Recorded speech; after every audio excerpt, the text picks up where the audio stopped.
You wanted the best. You've got the best podcast. The hottest podcast in the world. The Chris Voss Show, the preeminent podcast with guests so smart you may experience serious brain bleed. The CEOs, authors, thought leaders, visionaries, and motivators. Get ready. Strap yourself in. Keep your hands, arms, and legs inside the vehicle at all times, because you're about to go on a monster education roller coaster with your brain. Now, here's your host, Chris Voss. From the ChrisVossShow.com, the ChrisVossShow.com. For 13 years, we just keep it coming at you, and maybe someday I can quit singing the intro. Every time I give it up, I get hate mail that says, stop singing or start singing the stupid thing. And of course, when people run up to me in public and events and stuff, they always run up and scream, it's the Chris Voss Show. So I don't know, whatever. I guess everybody's got to have a freaking hook or bit or whatever the hell it is. We seriously stopped it. And people were calling me from Canada and stuff going, you can't stop that. And I'm like, it was a bit for a week. But there it is. Anyway, guys, we certainly appreciate you guys having on the show.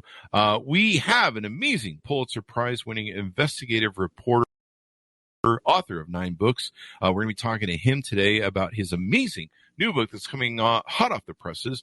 You can get it wherever fine books are sold. Stay away from the alleyway bookstores because you might need a tetanus shot if you go in there. You might get mugged. I got mugged in an alleyway one the other day. It was called Tarns and Boble. It clearly was not the brand Barnes & Noble. I don't know. That's like the best they can do with an improv joke. This is what we do at the beginning of the show, people. We just make stuff up. Anyway, guys, the part we aren't making up is you should invite your family and friends to go to the show. YouTube.com/Chris Voss, Goodreads.com/Chris Voss. See all of our groups, Facebook, LinkedIn, Twitter, Instagram, TikTok, all the crazy places the kids are at nowadays. He is, as I mentioned before, or teased, as the shows like to call it, the author of the newest book coming out October 18th, 2022, Saving Main Street, Small Business in the Time of COVID-19. You may have heard of this COVID-19 stuff. It's kind of been a thing this last few years here. Gary Rivlin is on the show with us today. Gary, did I get your last name pronounced correctly? You did. There you go. I took a guest stab at that. I normally try and clear that before the show, but it's Monday, so there you go. Gary Rivlin is a Pulitzer Prize-winning investigative reporter and author of 9 books. Where does he find the time? Including Katrina, After the Flood. His work has appeared in the New York Times, Newsweek, Fortune, GQ. We've never had anybody on the show from GQ. We should get someone on the show from there. Wired, among other publications. He is a 2-time Gerald Loeb Award winner. You got it. There you go. And former reporter for the New York Times. He lives in New York with his wife, theater director Daisy Walker, and 2 sons. Welcome to the show, Gary. How are you? I'm doing all right. Thanks for having me. There you go. I like to just ad-lib through people's bios, and then people are going, is that really what his bio says? But we have a lot of fun on this show. Infotainment at its best. So, Gary, give us a .coms or wherever we want people to find you on the interwebs to stalk you. Just my name, Gary Rivlin, RIVLIN.com. That's my website. And, of course, the book is available or will be available tomorrow at pretty much all the online and real bookstores.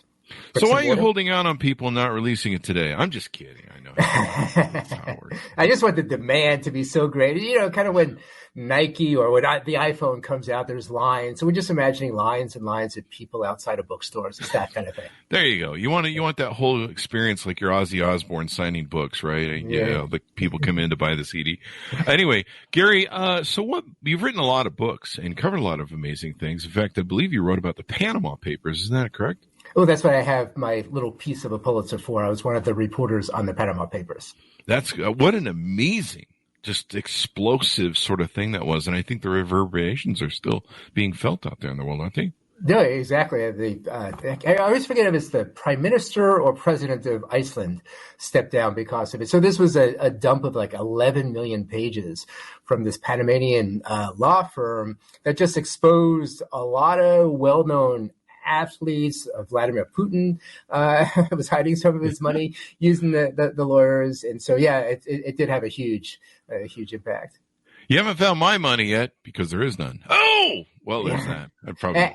And apparently Putin is still in office despite the Panama Papers. So That's true. That's true. Probably the richest man in the world. Would you get? We've had a number of Putin authors on the show. Would you guess he's the probably the richest man in the world if Forbes were to ever get a hold of everything? Yeah, I've heard that. It's believable, but there could be dictators in other countries. I don't know. I have no idea, but it's plausible. It's plausible to me. Yeah, the dictators in other countries. Are you talking about Elon Musk? No, I'm just kidding. All right, so all jokes aside, let's get to your amazing new book that you're working on here. Give us a brief overview, if you would, and maybe tell us what motivated you to kind of write about this topic. Right. So starting in spring of 2020, there are all these accounts of 1/4 of the small businesses in the country are going to go out of business, 1/3, 40% of independent restaurants. And I just wanted to follow that. I feared I was going to hit the road and chronicle, this great small business die-off. And, the story I found was much more interesting, much more inspiring, not to give away the ending, but there was nowhere near 1/4 of the small businesses in America going out, nowhere near 1/3. It upticked a few percentage points in 2020. There was kind of a revival of entrepreneurship in the country, a lot of new business starts. But, really, I was writing about these small business owners, restaurant owner, hair salon, a pharmacist, all of them, staring down COVID, but in a way, there's this super strain of entrepreneur. They've been staring down Amazon or big box stores or chains, dealing with globalization. And, there was, I think what the press missed is that there was a lot more to these small business owners, their fortitude, their grit, their creativity, plus $1 trillion or so from the U.S. government helped a lot. That did help a lot. And I think there's a lot of, I think it was the out of work stuff, the unemployment that got, there's a whole lot of money missing there trying to get to the bottom of a lot of scamsters. But, so you tell the story about how, basically Main Street was able to survive this. I expected the same thing you did. I expected, downtowns to turn into ghost towns. And, there was some pain. I mean, a few favorite places of mine. I'm in New York. I'm in New York City. So, a big city where there's a lot of commuter traffic, where there's all these businesses, retailers, but mainly food establishments that cater to a downtown business crowd. Obviously, they got hurt disproportionately. College towns.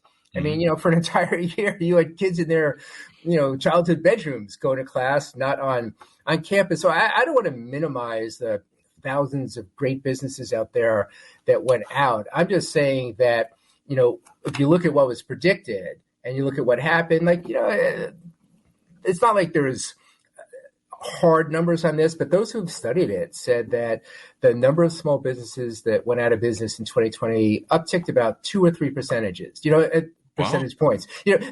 Something else that's really hard is small businesses are always going out of business. Every year, 8 or 9% of small businesses go out. I mean, you're crazy to start a small business. Yeah, you are. It's just I looked up the stats. 1/3 go out of business within 2 years. Mm-hmm. Half go out of business within 5 years, and 70% are out of business within the decade. And so the odds are stacked against you going in it. But people start businesses. They love to cook.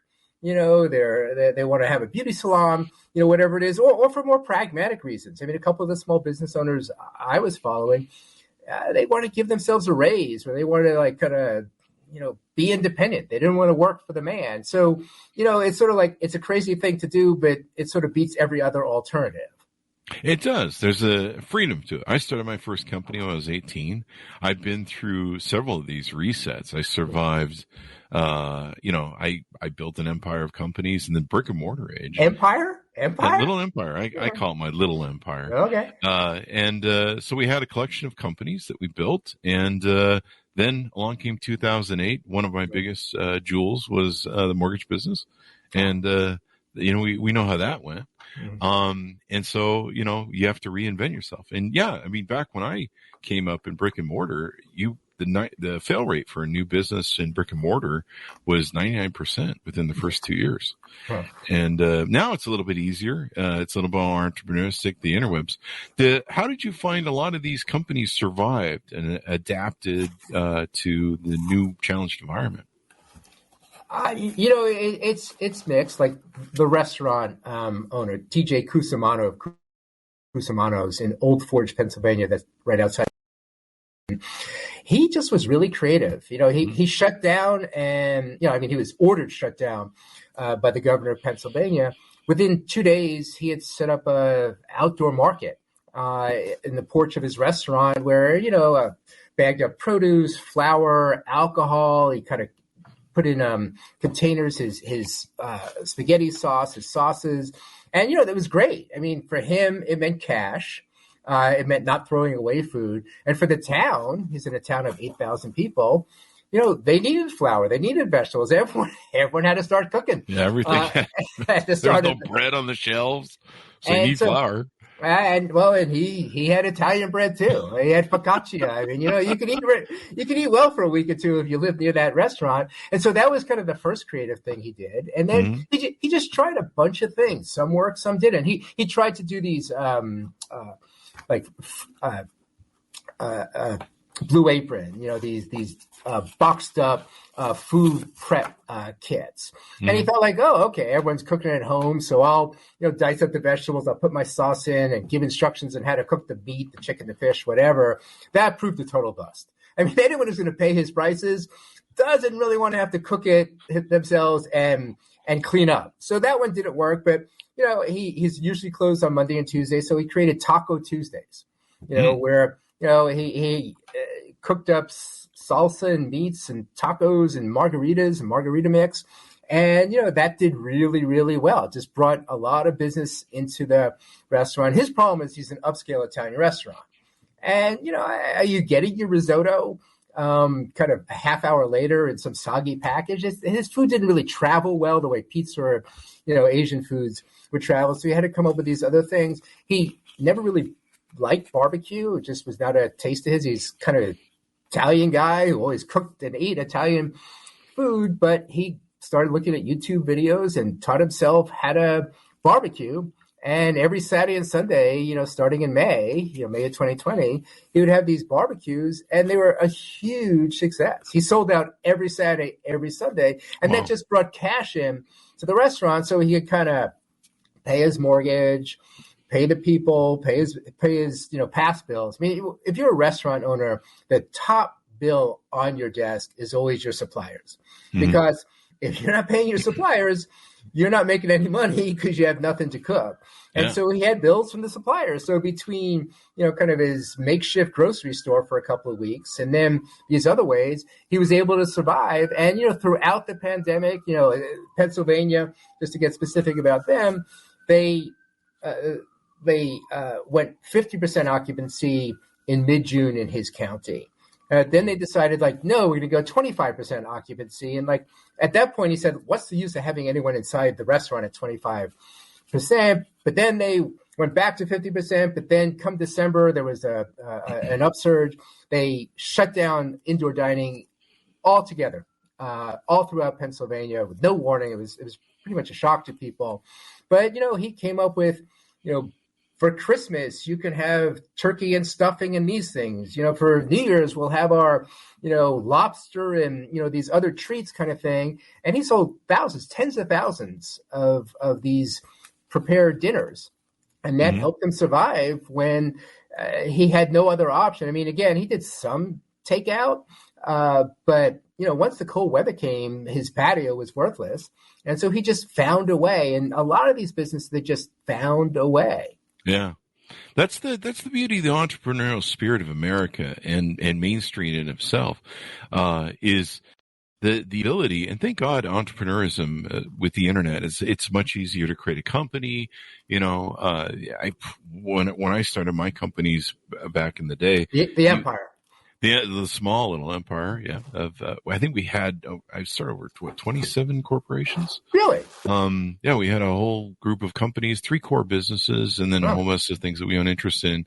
I get very bored, but we did it during brick and mortar. So start a company, you had to buy a license, right? You had to buy an office space, you had to furnish it, you had to get the employees in there and answer the phones. You had to spend a lot of money. You had to work with a phone company and cut a phone deal of, $800 a month or whatever it was.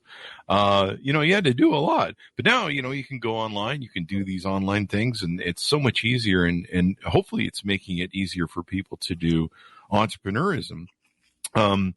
It's to stick on entrepreneurism. I feel like whenever we talk about entrepreneurialism in this country, it's always Silicon Valley. It's always an internet-based company, and that's an interesting story. But the truth is, since the '80s, entrepreneurialism in this country is way down. Really? With the exception of startups, around technology. And something that was kind of fascinating is there's been a resurgence since 2020. And on top of that, there's a different kind of entrepreneurialism that doesn't really get much attention. That's what I'm talking about.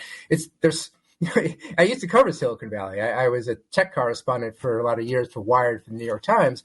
And, a lot of them were small businesses, but they were small businesses that intended on being very, very big businesses. Here, the businesses I wrote about, they're happy being 5 or 10 employee businesses. They just want to make a good living at that. They had no grand plans of having, 20 retail outlets. And, I didn't really know those folks. My dad was a small businessman his whole life, which gets back to an earlier question you asked, what motivated me. I've always, I had a front row seat of how hard it was. It's definitely a roller coaster of, good times, bad times, recessions, suddenly a competition, someone quits. There's always something in business. But, seeing the creativity, I gave the example of TJ Cusimano just now, the restaurant owner. But, in Hazleton, there was a cafe owner. She has a cafe in central Hazleton. It's a city of 30,000. It's a small city, but, they have office buildings, and that was clientele, coffee and muffins in the morning, lunch with sandwiches, salads, chili, that kind of stuff in the afternoon. But there were no office workers. What was she going to do? And she was bringing in no money. I don't mean virtually no money. There were weeks where she brought in nothing. And so she started catering. At first it's okay, we want to thank our essential workers. So, we'll go to Poppy's Press. That's the name of her cafe, to have them, cook up lunch for 20 people. We want to say thank you to the doctors, the hospital staff, whatever. And so she did a little bit of business that way. But now, almost 3 years later, she's exclusively a caterer. It's this concept in technology of the dark kitchen, kind of a restaurant that's a kitchen with no tables kind of thing. And that's what she did. She just used her cafe, and now she's a caterer. She, caters events, weddings, whatever. But also, makes up picnic baskets. She does these, what she calls them boards. She's like a cutting board and load them with whatever you want, muffins, cheese and crackers, desserts, whatever it is. And she has this whole sideline business that's now her main business because she pivoted. That's the word in Silicon Valley in technology. Pivoted. You see a lot of pivoting among, large companies. Discord was to let gamers talk to each other, but now Discord lets all of us talk to each other. They pivoted, but so did these tiny little businesses with 2, 4, 10 employees. So 3 brothers in the Bronx here, behind this craft chocolate company. 90% of their sales at the start of 2020 were to grocery stores, to small markets, specialty markets. COVID hits. No one's going to the little cheese shop. No one's going to the little gift store. And, now 50% of their business is online. They sell directly to consumers online. And much of the rest is to corporations. Wow. Corporations want to, the gift baskets to, send to their customers to, kind of reward their employees kind of thing. Again, time after time, I saw people that just got hit in the jaw. I mean, COVID just shut them down, changed their business model, or made it so their business model no longer worked, and they pivoted. There's a lot of creativity out there, not just around technology. Sounds like you profile a lot of great business owners that adjusted in the book. Well, I focus. There are three main small business owners: the restaurant owner, a hair salon operator in this town of Hazleton, Pennsylvania, a Latina woman, an immigrant, and someone in a rural area who owns a small gift and card shop. But, in telling that story, I weave in the stories of these other small business owners, I met. So you follow throughout the book, their story. I mean, I mean it I meant to write it in a novelistic fashion where you sort of meet these people, there's a challenge, and, they have ups and downs. They have moments where they think they're going to make it. They have moments where they're wondering, like the TJ, the creative restaurant owner, things looked like they were going great. But when he was shut down a second time, he took a construction job. He's Wow. just like, his wife was a waitress at the restaurant. They're bringing in no money through waitressing. He's making no money at the restaurant. And so you do what you have to do. In Scranton, Pennsylvania, these two guys who own a wedding facility, kind of a pair of venues where they hold weddings and big corporate get-togethers, that kind of thing. Their business was down 95% when COVID hit. One was the head of Scranton Tomorrow, one of those civic organizations. Both were really active in the local chamber of commerce. Yet to survive, one donned a red vest and started working at Lowe's, as a clerk, and the other one was a picker at a local grocery chain place, because they did what they had to do to survive because they wanted this business, which, not incidentally in their case, was their entire life savings in these two buildings that they own with their venues. And so, if it's not creativity, it's just kind of this grit that's going to say, I'm going to figure out how to stay open because this is my dream and I don't want to see it end. To me, that's the beauty of America. I mean, Main Street is the beauty of America. It's the dream of America, I think. I started my first company. I was 18 accidentally. And I'm not the sort of person who works for other people. So I work for myself. But the beauty of an entrepreneur who takes a product or service and finds that maybe they've improved it for themselves, or they've improved it for other people, the beauty of it is whatever you can do in life to improve the quality of other people's lives, they will pay you usually in direct proportion to the value of that, at least within a certain amount of reason or competitive market prices, which is that reason in and of itself. And so the beauty of the human spirit and capitalism, entrepreneurism, you see the different. I grew up, looking at communism, the USSR in the face, and, wondering why, capitalism was better than communism and all the other different facets of government authority out there, socialism, et cetera, et cetera. And it always struck me from a very early age that spirit of freedom, that spirit of entrepreneur, to be able to create, to be able to excel, to be able to be rewarded for excelling and working hard. Because in communism or socialism, it doesn't matter how you work, everyone gets the same, right? Yeah. So seeing that is just really amazing. And of course, I've watched growing up in the 80s and coming of age in the 80s, where the rise of Wall Street started putting Main Street out of business. We've seen how that's kind of come out of the wash with the dissolving of the middle class. What were some other things you found in the book? It talks about how commonly held myths, contradictions about government policy. I imagine you wrote how well the, how the government, giving everyone money or trying to give everyone money. I know people who didn't get money and went out of business, but how did that all play out? Right. So our policies towards small business make no sense. The original sin in 1953, Dwight Eisenhower creates a small business administration. Great. He's a Republican. They want to kind of counter this idea that we're only for big business. He creates a small business administration. But then the mistake was they defined small business as up to 500 employees. They did polls at the time, and most of small businesses, what, 2, 5, 10, 20, 3% thought it was over 100 employees. They made it 500 employees. And you see the way that played out with the payroll protection program, the PPP. It was the program created to help small businesses. And what happened?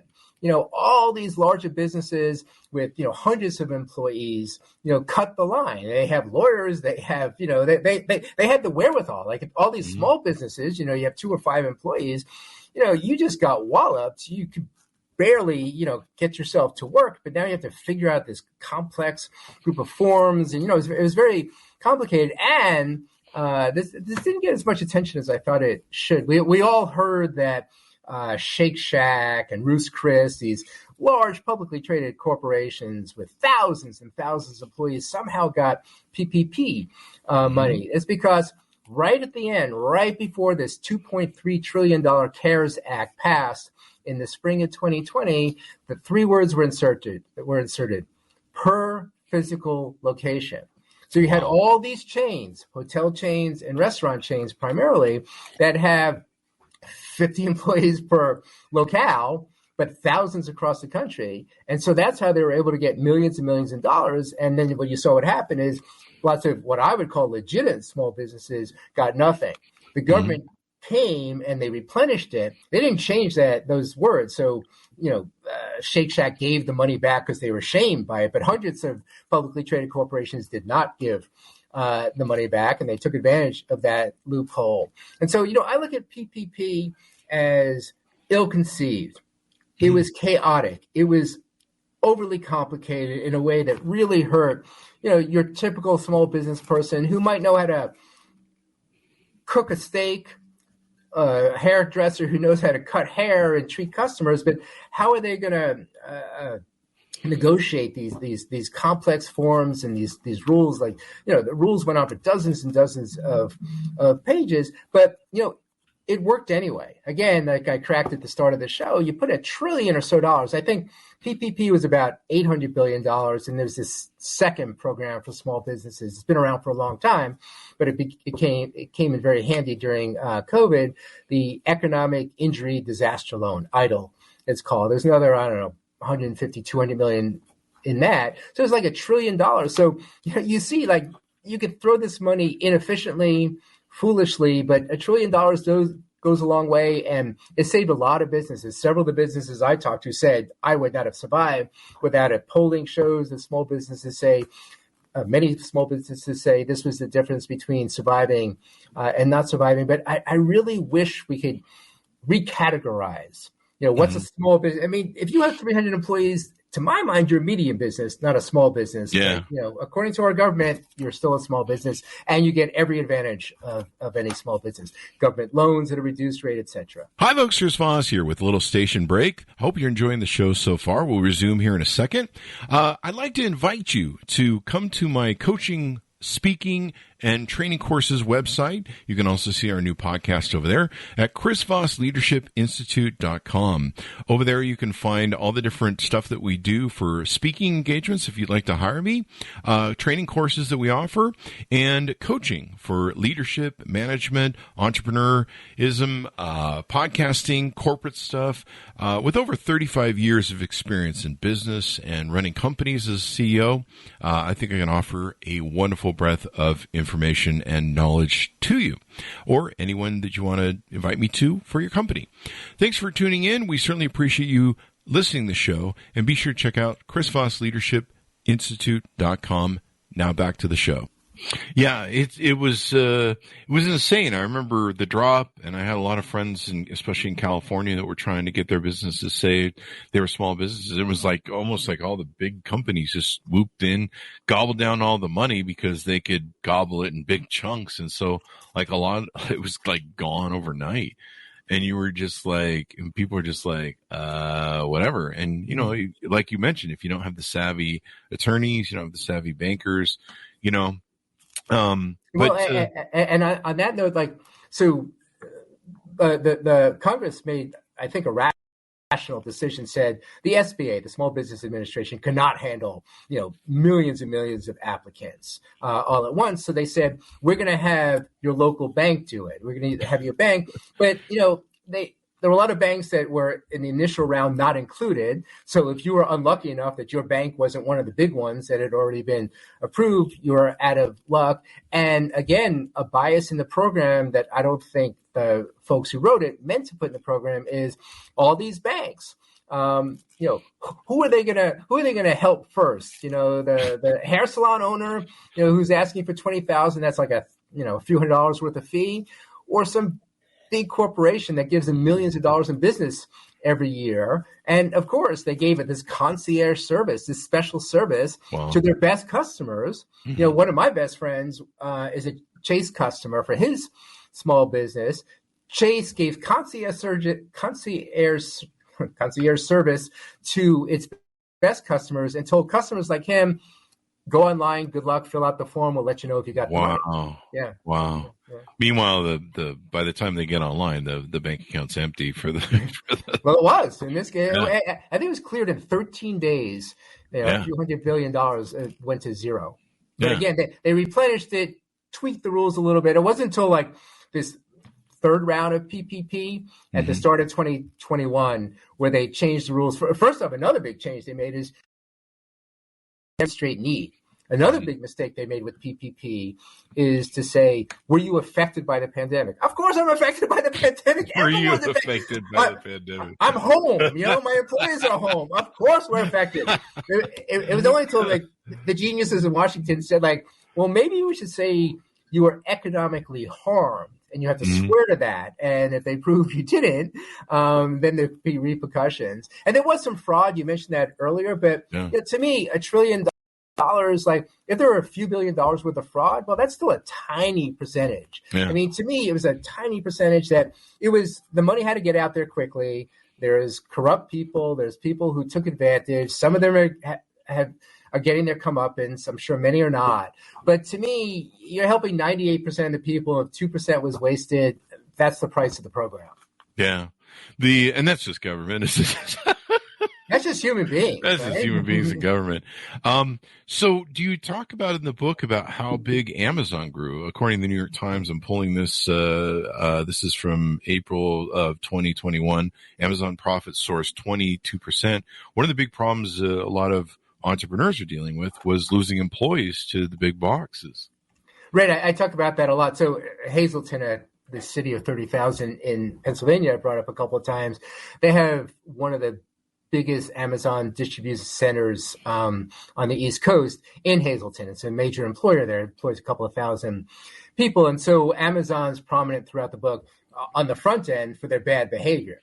The Chamber of Commerce, the local Chamber of Commerce, local government officials, they're trying to like reach Amazon and say like, hey, people working right next to each other going home, like we really need to deal with this. Amazon was the only company in the area that refused to even deal with them. They basically had to like have the local inspectors go in and demand to see. They just refused to participate. But, they were offering kind of, a year or so into the pandemic, they started passing out flyers. We'll give you $1,000 bonus if you come work for us. They're paying $15, $16 an hour, sometimes more. These small businesses, the cafe owner, I mentioned before in Hazleton, they're not paying $15, $16 an hour. There are no benefits in that. So that became hard to compete with. But, the bigger point is we all love small business. You brought it up yourself. It's kind of central to who we are as Americans. We're independent, right? It's the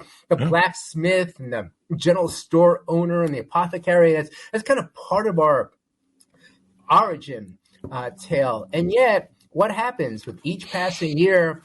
Walmart's revenues go up. They went up by huge double-digit amounts during the first couple of years of the pandemic. Amazon, big box stores, chains.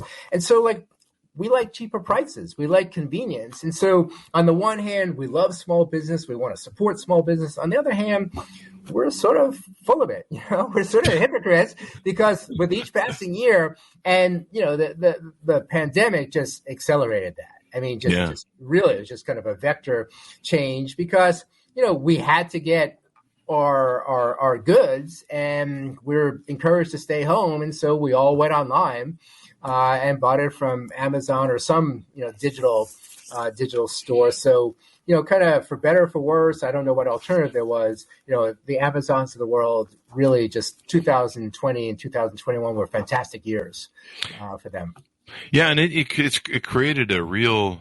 There's a few different factors into it. Evidently, most of the boomers early retired. Some people that were in my generation, Gen X, actually took early retirement and cashed out their 401ks, and I think they're finding they regretted that from some of the reporting I'm seeing. And that created a bit of glut in the market. But I just recently saw a Tinder not Tinder. I recently saw I'm on there. I'm a single guy. What can you say? We have to get dates somehow. I recently saw something on TikTok that went viral, and it was a teacher who was giving up being a teacher to go be a manager at Amazon. And, before the pandemic, I don't know if you cover this in the book, but before the pandemic, I remember all the arguments people were having about, we can't pay $10 an hour. We can't $15 an hour. We can't do that, blah, blah, blah, blah. Now, I think there's a city somewhere in America that has enacted, a city or two. I think California's done something, but there's a city that's said minimum wage is now $20 an hour. Like we went from like, we're never going to pay over 10 and $8 an hour has to stay, to now it's like, just, it's craziness. And of course that makes it hard, like you said, on Main Street people as well. Right. But, we've been talking about Amazon. There's Walmart. So, I basically focus on three locales: Hazleton, Old Forge, which is this town of 8,000 right outside of Scranton, and Taconic. It's rural area. It's a town of 1,700. It's the county seat. It's the big town for a sparsely populated county. And, they had a robust Main Street, Tioga Street is called. And then a Walmart opened right on the wrong side of the town line. So it drew all this business to the Walmart, which really hurt local retail, the clothing shop, the shoe shop, the hardware store, because they could get cheaper prices there. And a double whammy, they were outside the town line. And so the town of Taconic got none of the tax money because they're no longer there. And, it's just, one positive in doing this book is, I go to Taconic and I see the roadkill basically of Walmart moving to town, but there was this big effort by folks in town, let's revive the movie theater. And that brought a couple of restaurants back, and some of the retail came back. They looked for, Walmart's selling cheaper goods, so why don't we go the step above and kind of nicer goods, because that's not competing with Walmart. And, when COVID hit, they had all this progress. And I saw this in towns all over the place. They had all this progress, and that was the big fear when COVID hit. Like, all this progress would be lost. Like, we've come back. We're, really reviving things after taking the hit from Walmart, from the internet and all. And, the good news here, it's I'm so used to, as a journalist, writing about, intractable problems, race and poverty and those kinds of things. But this is a really hopeful book. Again, there is pain around, but there's something about that entrepreneurial spirit. There's something about the civic spirit where the towns came together, the cities came together, they helped one another. I talked before about how we're all hypocrites because, despite our love of small business, it seems that Amazon gets richer with each passing year. But on the other hand, several of the retailers I spoke to said there was this real recognition during the pandemic of the importance of small business, right? It was getting a lot of attention, how much we were relying on Amazon and online places. There was all this reporting about what would be lost if all these small businesses went out. And so there was a concerted effort to really support local business. I heard it time after time after time. They went into Christmas like, oh my goodness, how are we going to do between, the stimulus dollars, the extra unemployment dollars in people's pockets, and this desire, like, I don't want to live in a town or a city where it's just big box stores and, on the outskirts of town and these chains. And so, I think that helped too, that people were very conscious. People were more aware of the threats to small business because of COVID. Yeah, I mean, I saw a lot of that movement. I think there was online stuff. I mean, American Express has always done something every Right. year lately for Main Street, where they have a big buy local Main Street support.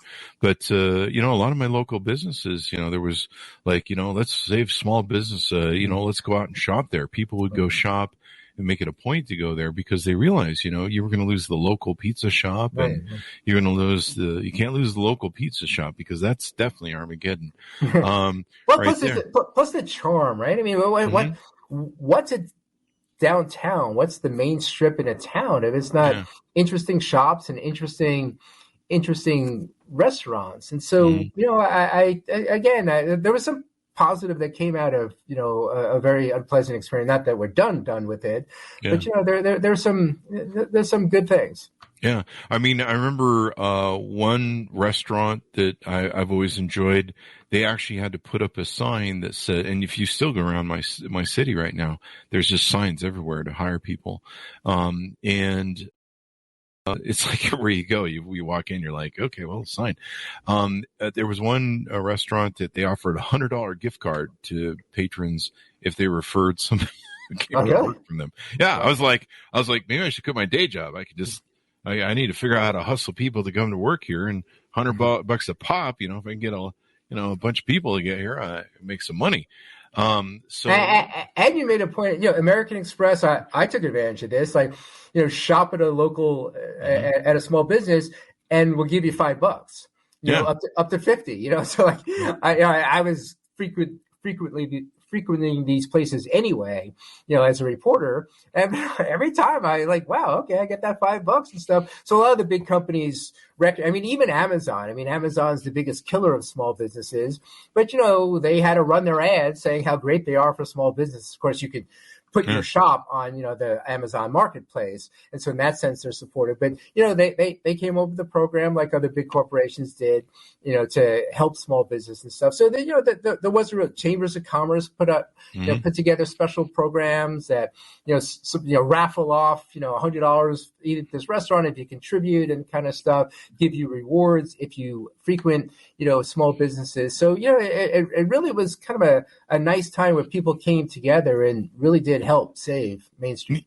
Yeah. And even Amazon, I don't think a lot of people talk about this or discuss it much, mainly because we don't like to have it talked about because we like our little corner. But, I've been an Amazon reseller for, I think since 2004, 2013, where we've sold stuff. We buy goods, resell them, and there's people that make a lot of money doing this, more than I do. It's just one of our revenue streams. We sold more stuff during that time because people were buying stuff because they were stuck at home. And so they were buying online, and that actually helped a lot of small businesses. It helped me. We sold more shit during those 2 years than anything. Like we kept running out of everything. Plus people had more money, right? They had money to spend with they're not spending on they're not spending on vacation. They're not spending. That's true. They weren't spending on gas. They go sit in a car for 4 hours to do thing. It even for the podcast. Our podcast at that time had been around for 10 years. We'd been interviewing CEOs and Silicon Valley types and technology and discussing all the technology and social media crap. I was fried out on it. And we watched, at least $150,000 worth of business go right up in smoke because one of my revenue streams was doing events. Mm-hmm. And so CES show, NAB show, South by Southwest, all the big events that basically had shut down for 3 years. I watched this money just go up in smoke, guaranteed money. And so I had to sit down and go, well, fuck, how do we readjust?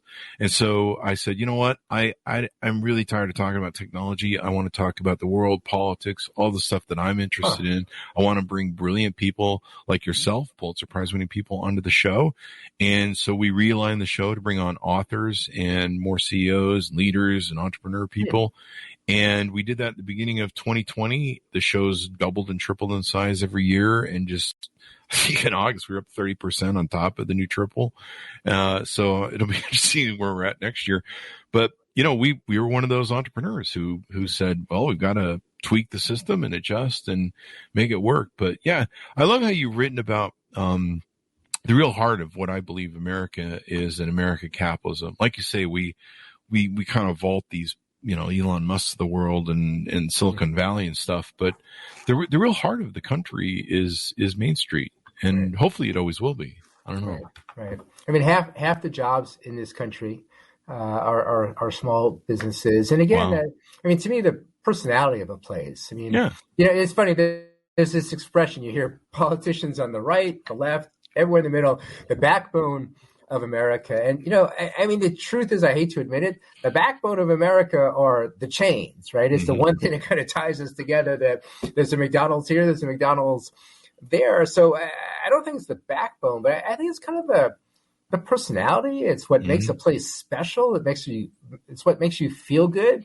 You go to the local pharmacy, if it's a Walgreens, a CVS, you're not going to know the name of your pharmacist. There's no, but I feature this pharmacist in out in the rural area, and everyone knows Joe. And it's a different experience. I mean, he sponsors the Little League team. He's a civic leader. I don't mean to rip on CVS or something. I think that the 8th largest corporation in America by revenue, because they're not just CVS. They own an insurance company and sort of this pharmacy benefit manager, this middle broker that siphons off a lot of money, and is part of the reason we pay so much for our pharmaceuticals. But it's like he's a central part of his community, and we miss that. If again, if the doomsday predictions had come true, if government didn't step up, if all of us didn't step up in our way, we would have lost more than just that business. We would have lost kind of what holds us together as a community. In fact, it's funny. I wrote about New Orleans after Katrina, and what people talked about when their neighborhoods were flooded. Two things. One, their neighbors, right? I want to have my neighbors. But the other thing, the grocery store, the dry cleaner, the restaurant, like that's what made it feel special to live in that community. So small business, it's more than just, the place where you buy stuff. It really is kind of the fabric of a community. There you go. Almost the identity, would you say? I think so. I mean, there might be some places where it's more generic, but places that are special, I mean, when I'm in New York City, a huge city, but, we have become so expensive to small businesses that all these great little shops, there used to be a great pizza place near me where, you see guys in suits eating their pizza next to workmen in their boots and their, work shirts, and, moms with their kids there, and everyone was together. It was such a nice scene. It closed. It couldn't afford the rent anymore. So again, it's like this thing that holds us together. It really is the personality, it's the feel of a place. And a lot of small businesses have that. It's the personality, the owner, the people I mean, we see that with, the people who review the show and stuff. They love coming back because they know me. If you replace me with somebody else, I don't know where we go. Maybe they'd be better. That might not work. But no, they it's the people their name. It's that personalization where you can walk into a shop and then that guy who knows you. It's kind of like that. I have the song of Cheers running through my head where everybody knows your name. You know the guy behind the counter. He knows you. He knows what you like. You know what he likes. And there's kind of a personalization there. Some of my friends from technology in Silicon Valley wrote about how social media and Foursquare back when it was a thing, would reach this point to where when you arrived at your hotel room, there'd be a bottle of your favorite scotch there, or, whatever they know what your favorites are, and the customer service would present that to them. That's never got achieved. But there's something about knowing the guy, knowing the guy who makes your food or the gal who makes your food. I think we've all experienced that. Like you go in a restaurant and the person says hello to you, and TJ behind the stove, and he comes out and says hello to you. I lived in Chicago in a neighborhood, like it was Larry the Butcher, Tony the fruit and vegetable guy. And no, I mean it. And it felt good. Yeah. And, the opposite does not feel good, to just sort of be, anonymous. I mean, it's funny. In the book, I sort of rank my family, supporting small business versus, relying on Amazon, et cetera. Like, we go to the local pharmacy. There's a CVS that's closer to my house, but we go to the local pharmacy. I like saying hello to Claude. Claude knows us. And I don't know, it doesn't make a difference. I'm getting the same pharmaceutical from Claude as I would from CVS, but it does make a difference. And I don't think I'm that rare in being like that. You know what? You're giving me some insight to something I've had a rant going in my head for a while that I've wanted to talk about. I really hate the Walmart forcing, and I think other companies do it too, but they force you to check out your groceries now. My local Walmart is a smaller one. And it literally will force everyone to go through small checkout. They won't put a cashier on duty unless someone asks, which usually I'm the hellraiser of the group. So I'm usually like, hey, can I get somebody on to do this checkout? I'm not doing this myself. Yeah. I don't get paid to do your work.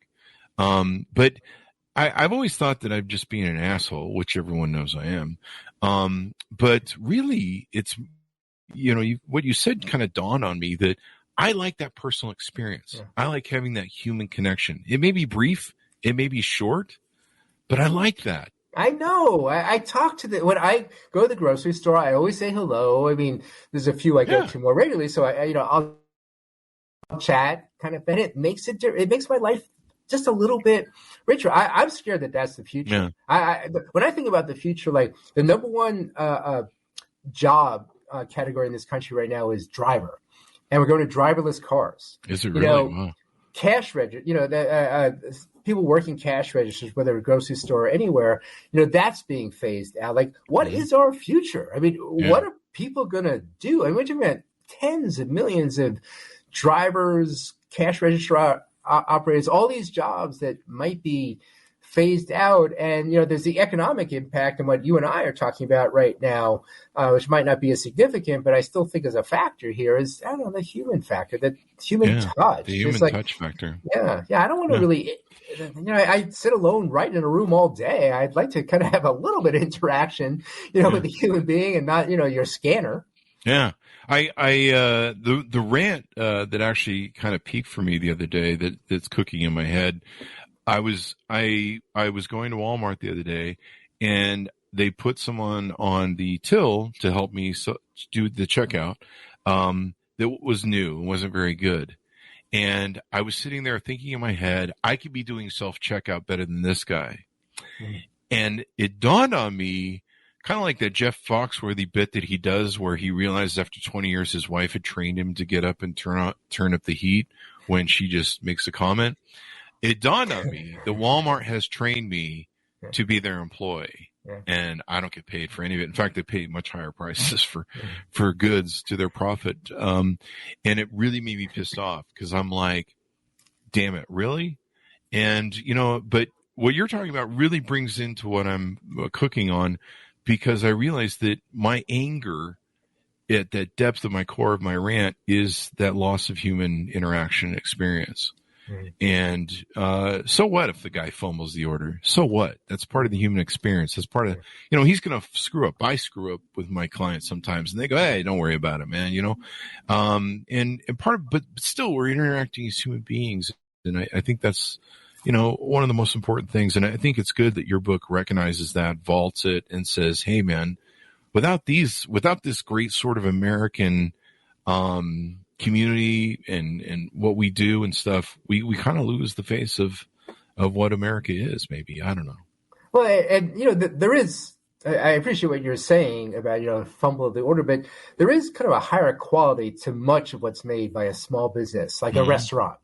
I'd rather have TJ Cusimano's, risotto or chicken masala than, Olive Garden, not to rip on Olive Garden. I haven't been one in decades, so I'm being totally unfair. I have no idea the quality of food. I think it was 30 years ago I ate at one. But with that said, and that big caveat, restaurants, you're getting a higher quality. If you go to your Supercuts, or you could go to Vilma's hair salon, the hair salon in my book, and she's going to do a better job. She knows she knows her customers. They come back time after time. They know that, she knows what they like. And so sometimes there is a much higher quality. Sometimes you're paying more. There's a book out there. Can't remember the name, but just as well, because I don't particularly like it. But they make the argument that why should government be helping small businesses at all, unless it's the small business that aims on becoming a big business, because it's big business that hires people. It's big businesses that are efficient and makes our economy work more efficiently. Big businesses, by the way, are much more likely to give you benefits than a small business. So, there is an argument there, but I don't know. It's just painful reading that, because I don't want to live in your world. Yes, it might be more efficient. I don't doubt that. And, I wish we all got benefits, but I think the solution there is to have businesses giving benefits, but have it through government. But that's a different topic for another time. Definitely. And I think it's important that you vault this. I think it's important that you shine a light on it and say how important this is. And yeah, like you say, the love and care that goes into a business. I had a business around the corner from me for a while in Vegas that made the best burger I've ever had in my life. Yeah. Exactly. Best bun, best burger. This guy was, I don't know what alien planet he came from, but he put the most love and care into every burger, and I would go by there. And I knew he was struggling after a while, because he was the problem was his pricing wasn't, like McDonald's, where you can go get $1 off the menu thing. But it was the best damn burger I ever had in my life. And if you've seen me lately, I've eaten a few burgers, so I would know. Man, I was about ready to go start knocking on doors in the neighborhood to keep him in business when he told me he was going out of business and he was struggling. And, there were some mistakes that he made that he should have done for his business. I even thought about buying it out. But you couldn't replace him was one of the problems. Right. Normally when we used to buy out companies and do loans, that's how we took over a lot of companies. We'd have to take the entrepreneur out, because the entrepreneur just wasn't good at what he was doing. But people, it's really comes down to me. What I've always aligned with entrepreneurism is the American spirit. And it's the thing that built, New York, when all the immigrants came here from other countries, and they went to work and they built things and they sold things and they sweat, tears, and built this country. Mm-hmm. My great grandfather came here as an immigrant from Germany in the 1800s, and we stepped off the boat and off the train. He didn't speak a lick of English, and people took him in, and he worked hard and he built small businesses. And yeah, we need to really reward and vault and shine a light to Main Street and say, hey, let's work harder to spend more money at these folks and keep these people in business for the love and care that they deliver. I was burnt out on my podcast in 2019, 2020. I was tired of talking to CEOs and technology. It's like, yada, yada, what can you do now? I've never owned anything in all my life, because I've always been an investor, and I've never been an entrepreneur who created something they loved and then did it for other people. Never done that in my lifetime. I love my podcast more than I loved anything I've ever created in all my life, which says a lot. Mm-hmm. And I love it now for everything all the changes we made during COVID. And it's the one thing I enjoy doing. I do it for free any day of the week, which is crazy, because that's the sort of love you have for it. So I'm glad that you're shining a light on all these great people who do this beautiful thing for entrepreneurism, and we should celebrate it more. I agree. It's interesting. You're talking about people who are passionate or just really good. TJ Cusimano has been cooking since he's in the 3rd grade. He loves it. Every friend he had growing up, yeah, of course, he was going to be a restaurant owner. But, there's something else. In fact, you're kind of describing yourself this way as, okay, it's a passion that's causing me to take over this business. It's a good idea. I'm not the type who should be working for a big corporation. I wouldn't be happy. They wouldn't be happy with me. I don't play well in that kind of circumstance. And so, there's a lot of small businesses out there that it's just a way of having a decent living. It's a way of having independence. It comes with a lot of stress. But as you said at the top of the show, you put in the work, you get the reward. In fact, the rural pharmacist I mentioned before, he worked as a pharmacist for a thrift drug. So, it's a big chain that's been gobbled up by other big chains, and now as part of CVS or Walgreens, I can't remember, and stuff. And after a year or two, it's like, I know I'm going to work harder as a pharmacist, but I know that I'm going to pay myself. I'm going to get the reward of my hard work rather than thrift drugs or whatever large corporation. And, there's stresses with that. You can't make payroll. What are you going to do? Do you borrow from yourself? Like bankruptcy? I mean, there's big repercussions. There's a lot of stress that you wouldn't have if you're just working for a corporation. But he knew himself. I am not going to be happy working for some, big outfit and being a cog in the wheel. And I'd rather work, if I'm going to work hard, I'd rather work hard for me rather than for them. Definitely. And there's something about it. I mean, I pulled companies back from the brink of bankruptcy that entrepreneurs have driven in the ground. I've seen what that's like. I've lived, having to lose everything and then start again, and, the 2008 recession and stuff. And to me, it's just the American spirit, and it's a beautiful thing. So thank you very much for writing the book and shining a light on this, and hopefully more people will take note and celebrate their Main Street. Well, thank you so much for having me on. Thanks, Chris. Thank you. Give us your plug, Gary, one more time so people can find you on the interwebs. It's GaryRivlin.com is a website. You can see all my books there, and Saving Main Street, this book. And I'd love for you to buy it and read it. It's an easy read. I really want to make sure that this wasn't a dense book. It's just the story of these people. They are facing a challenge, and this is how they dealt with it. And to me, the American spirit. So check out the book, guys. Order it up wherever fine books are sold. Saving Main Street, Small Business in the Time of COVID-19. You can find it wherever fine books are sold. Order it off of the big Amazon, if you will. But it helps, small business people like Gary. Gary, I don't want to throw you in the small business segment, so forgive me if I... No, technically, according to the U.S. government, I am a small business. I am not a small business. I'm just a guy. But, anyone self-employed is considered a small business. So I'm a small business. You're a small business. But I was writing more about retailers and restaurants and small manufacturers. There you go. And, to me, it's the great American story. It's the beauty of Americanism. And it's what makes us different than socialism, fascism, communism, China.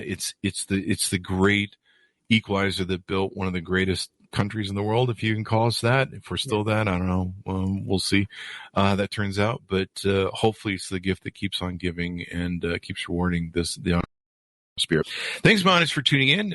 Be sure to support your local small businessman. Go in and say hello to Anthony or John or Meg or Betty or whoever, and say hello and make sure you tip well. Go to goodreads.com/Chris Voss, youtube.com/Chris Voss. Support our small business. I know you guys do. All of our groups on LinkedIn as well. Thanks for tuning in. Be good to each other. Stay safe, and we'll see you guys next time. Thanks, Gary. This kind of